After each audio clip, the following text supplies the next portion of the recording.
காப்ஷன் it Saman attachment அடிக்கோடு 14,40,153. அலாயின் சமன் அலாயின் நன் விட் சமன் 1200. Cheap சமீபத்திய ஆண்டுகளில் முதலீடாக மிகவும் பிரபலமாகி வருகிறது. இங்கு ரிஸ்க் குறைவாக இருப்பதால் பலர் FT மற்றும் SIP யில் பணத்தை சேமித்து வருகின்றனர். பொறுத்தவரை முதலீடு எவ்வளவு முன்னதாக ஆரம்பிக்கப்படுகிறதோ காலம் எவ்வளவு அதிகமாக இருக்கிறதோ அவ்வளவு சிறந்தது என்று கூறப்படுகிறது. ஆனால் சீப் என்ற கருத்து இந்தியாவில் கடந்த சில வருடங்களாக பிரபலமாகிவிட்டது. தற்போது 40 வயதுக்கு மேல் உள்ளவர்களுக்கு இந்த முதலீட்டில் லாபம் கிடைக்குமா என்பதை பார்ப்போம். காப்ஷன் ஒருவருக்கு 38 வயது என்று வைத்துக் கொள்வோம். அவர் 12 ஆண்டுகளுக்கு சீப் இல் முதலீடு செய்ய திட்டமிட்டுள்ளார் என்று வைத்துக் கொள்வோம். அப்படியானால் பின்வரும் பரஸ்பர நிதிகளை பரிசீலிக்கலாம். அந்த நபரின் போர்ட்போலியோவை சமநிலைப்படுத்த என்ன செய்ய வேண்டும் என்று பார்ப்போம்.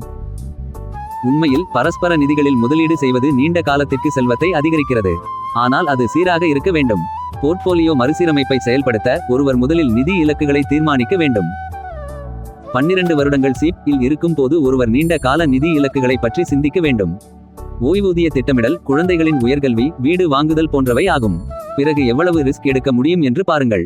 ஒருவருக்கு நீண்ட கால முதலீடு மற்றும் ஆக்கிரமிப்பு அபாயம் எடுக்கும் திறன் இருந்தால் ஈக்விட்டி அடிப்படையிலான போர்ட்போலியோவை உருவாக்க முடியும்.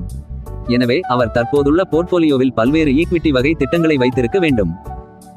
வேறு சில ஈக்விட்டி போர்ட்போலியோக்களை பரிசீலிக்கலாம். HDFC ஸ்மால் காப் ஃபண்ட்.